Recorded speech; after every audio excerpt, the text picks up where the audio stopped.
Selamat pagi pemirsa, dalam asuransi syariah ada istilah yang disebut defisit atau surplus underwriting. Apa itu dan bagaimana manfaatnya? Bersama saya Chandra Dewi, kita akan membahasnya dalam Cerdas 5 Menit. Dan di studio Metro Manulife telah hadir Ibu Yeti Rohyatini, VP and Head Syariah Unit dari PT Asuransi Jiwa Manulife Indonesia. Assalamualaikum Ibu Yeti. Waalaikumsalam warahmatullahi wabarakatuh Mbak Andra. Oke Bu Yeti, ini sebelum kita membahas manfaat, bisa dijelaskan dulu apa yang disebut dengan surplus underwriting ini Bu? Surplus underwriting adalah saldo positif dari dana kumpulan tabaru. Jadi dana kumpulan tabaru adalah sumber untuk pembayaran klaim di dalam asuransi syariah. Nah, kalau misalnya di dalam dana tabaru tadi terjadi kelebihan dari perhitungan pembayaran klaim di tahun tersebut, kita sebut itu surplus underwriting. Kapan terjadi surplus? Yaitu pada saat ada kelebihan atau saldo positif dari anggaran yang dialokasikan untuk pembayaran klaim di tahun tersebut. Tetapi bagaimana kalau itu defisit? Defisit sebalikannya tentunya adalah pada saat klaim terjadi melebihi perkiraan di tahun tersebut sehingga yang dicadangkan menjadi kekurangan. Itulah disebut dengan defisit underwriting. Oke, untuk di asuransi konvensional sebetulnya ada tidak sih surplus maupun defisit underwriting kalau kita perbandingkan ya dengan asuransi syariah? Sebetulnya sih ada, tetapi bedanya karena kalau di yang non syariah, si perusahaan itu kan sebagai penanggung. Sehingga dia tidak perlu menjelaskan kepada nasabah bahwa sekarang surplus, sekarang defisit gitu ya. Karena yang penanggung adalah perusahaan itu sendiri. Oke, sebetulnya seperti apa sih penghitungan surplus maupun defisit underwriting ini dalam asuransi syariah, Bu? Ya, gampangannya sih gini, yang gampang aja ya. Seperti tadi misalnya dana tabaru, kumpulan tabaru ini sebagai sumber klaim membayarkan seluruh kewajibannya, yaitu kewajibannya adalah pembayaran-pembayaran klaim yang terjadi di tahun tersebut, biaya-biaya yang timbul, misalnya biaya reasuransi dan sebagainya.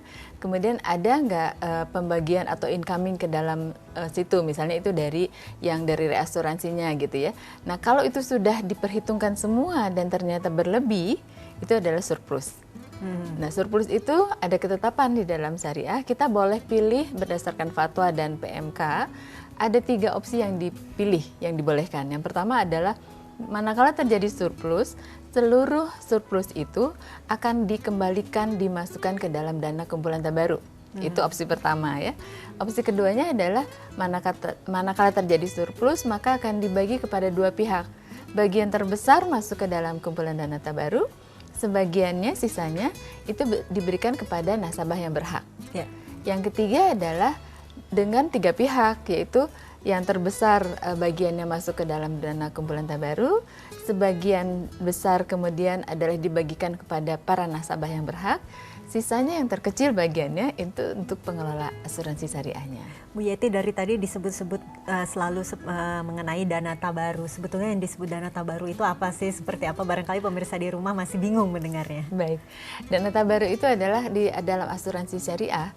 Kita awalnya itu nawaitunya atau niatnya adalah menjadi penolong sesama. Nah, bagaimana caranya kita mau menjadi penolong sesama? Ya, caranya adalah dengan menjadi peserta atau pemegang polis asuransi syariah. Karena dengan kita masuk sebagai peserta, kita sudah mengikhlaskan sebagian dari dana yang kita punya sesuai dengan kemampuan kita tentu aja. Di mana dana itu akan dititipkan, dimasukkan ke dalam dana kumpulan tabaru. Satu account kumpulan sebagai sumber pembayaran klaim. Jadi kalau para pemegang polis semuanya nyumbang gitu ya, pada saat klaim kan jadi punya cukup dana nih untuk dibayarkan kepada siapapun yang mengalami risiko yang sesuai disepakati gitu ya. Nah, tapi kalau dari manfaat dari surplus underwriting-nya sendiri, ini jadi kita bisa memilih ya Bu ya, ada 3 opsi tadi, betul? Iya, opsi tadi itu ditetapkan berdasarkan produknya sih Mbak Anda. Jadi pada saat si pengelola atau perusahaan asuransi membuat produk, dia akan menetapkan surplus itu mau diapain gitu. Apakah opsi 1, 2, atau 3. Jadi semua tergantung kebijakannya perusahaan betul, juga betul. ya. Dan tiap produk bisa saja berbeda. Oke, baik Ibu Yeti, terima kasih banyak atas informasi dan waktunya Ibu. Sama-sama. Dan pemirsa, demikianlah Cerdas 5 Menit, Cerdas Finansial untuk episode kali ini. Saya Chandra Dewi, terima kasih atas perhatiannya. Sampai jumpa. Dipersembahkan oleh